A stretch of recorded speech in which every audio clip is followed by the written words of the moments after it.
Armenia's Youth Political Vacuum. Article by Luan Rogers. Published on June 3, 2026 on EVN Report.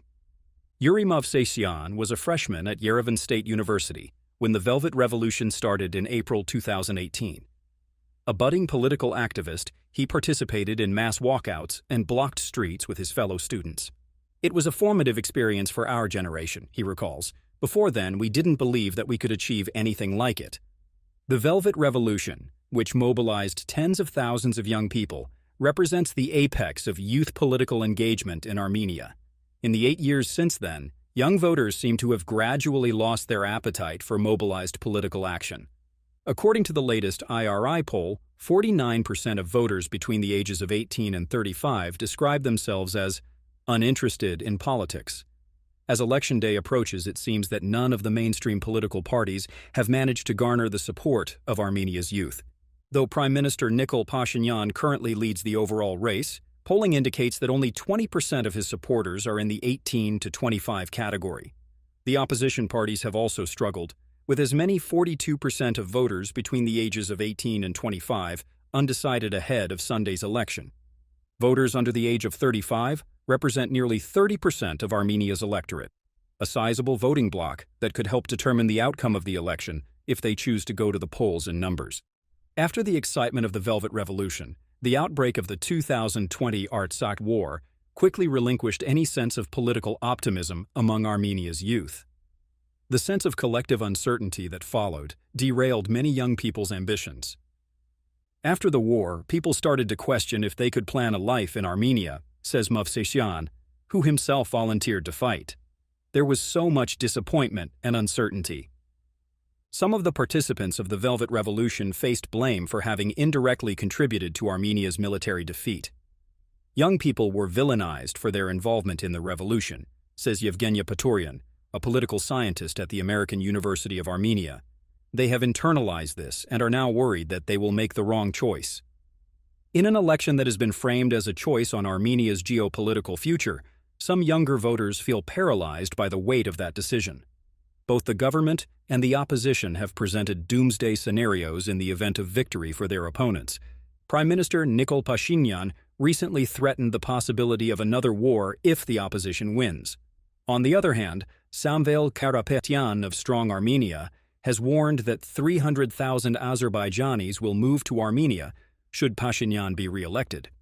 Young people feel an incredible burden and a high level of uncertainty in this environment, says Paturyan. Paturyan hopes that a more secure Armenia will eventually pave the way for a calmer and more constructive political discourse. We need at least 5 to 10 years of stability, she says. Unless that is secured, I don't see a healthy political culture developing in Armenia. To counter these narratives, Yuri Avagyan leads the Restart Foundation, a nonpartisan civil society group that seeks to expand youth political participation.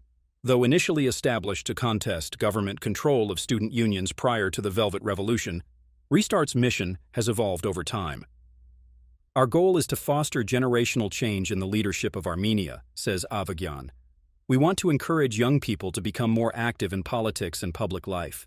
The absence of a traditional left-right political cleavage demonstrates the primacy of security issues in Armenia's politics. The emphasis on foreign policy has also overshadowed domestic political issues. Political life in Armenia is not completely formulated because of the focus on foreign political choices, says Avagyan.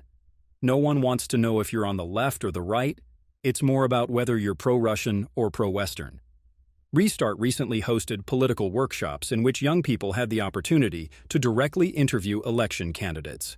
From a pool of 2,500 applicants, 600 young people were selected to participate, an indicator of the initiative's growing appeal. The workshops offer young people a chance to directly engage in serious discussions, says Avagyan. This gives them a platform to directly enter politics. After the election, Avagyan plans to step down from his role as executive director and launch his own political party. He hopes to contest Yerevan's municipal elections in 2028. We hope to fill a gap in the market, he says. Youth is definitely our target audience. Overall, young voters tend to support Armenia's strategic westernization. According to the IRI poll, 58% of respondents between the ages of 18 and 35 said that Armenia should follow a pro-Western foreign policy. Though young people generally support closer ties with the European Union, many doubt that accession will ever materialize. Young people want to be in the EU, says Avagyan, but they think it's impossible. Nonetheless, young people have become increasingly vulnerable to external influence. According to Avagyan, they often fall prey to pro-Russian proxy organizations which offer them a platform to enter public life. The less familiar they are with democratic processes, the more likely they are to be manipulated, he says. Restart works to counter this by equipping them with valid information. Amid a general sense of political disillusionment with mainstream politics, the "I am against all" party has emerged as an outspoken anti-establishment alternative. With viral social media stunts involving a mock Spider-Man, they seek to appeal to younger voters who have lost hope. "We have been able to activate young people who are nowhere near politics right now," says one of the party's founders, Aram Kocharyan. "They see Spider-Man, and they ask questions." Meanwhile, Prime Minister Nikol Pashinyan has sought to win over younger voters with his active TikTok presence. His most popular videos, which invariably feature his signature hand heart gesture, boast millions of views. Nonetheless, Kocharyan argues that it will take more than internet trends to appeal to young people. One day he is giving hearts on TikTok, and the next he's yelling at people on the street, he says. He is completely out of touch. Having only been formed in February, I Am Against All has not outlined a policy program. Instead, they hope to overhaul the current electoral system by abolishing the stable majority clause, which effectively rules out coalition building during government formation. "We are offering a way out of this stalemate," says Kocharyan. "This system is stunting our political development." However, it remains to be seen whether the party's superhero street antics will amount to more than a short-lived publicity stunt or evolve into a lasting political movement. Their success hinges on whether they can scrape past the 4% threshold, which would guarantee them a voice in parliament. "If we don't reach the threshold, it's going to be really hard," admits Kocharyan. "If we somehow pass it, would be a huge win and a great foundation for the next 5 years." Though momentum may be building online, the latest IRI poll indicates that only 1% of respondents will vote for I Am Against All. Within Armenia's relatively nascent democracy, civil society groups do more to directly encourage youth political participation than political parties do. Much like the Restart Foundation, Armenian Progressive Youth, APY, promotes youth engagement in politics. They host civic education workshops across the country to heighten awareness of Armenia's democratic process. "Lots of people don't actually know how the system works," says Haik Khachaturian, a project manager at APY. "There is a huge gap that NGOs have to fill." Khachaturian stresses that youth political engagement can help encourage better governance. "If young people vote, they can demand a lot more of their politicians," he says. "Your issues are more likely to be addressed." Beyond NGOs, political activists have turned to social media to try to mobilize young voters. Julieta Hovhannisyan, a 22-year-old journalist, recently produced Kvahater Tik 67, a 2-part short film encouraging young people to use their vote. Her tongue-in-cheek Instagram videos, which incorporate popular memes, have gained traction online.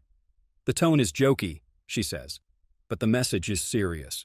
Having witnessed young people withdrawing from politics after the trauma of the war, Hovhannisyan felt compelled to mobilize her peers.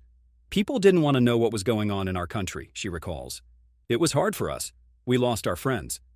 She hopes to inspire a new generation of political activists to grasp a hold of their future. "Our country is for us," says Hovhannisyan. "If we want a better life, we need to take responsibility."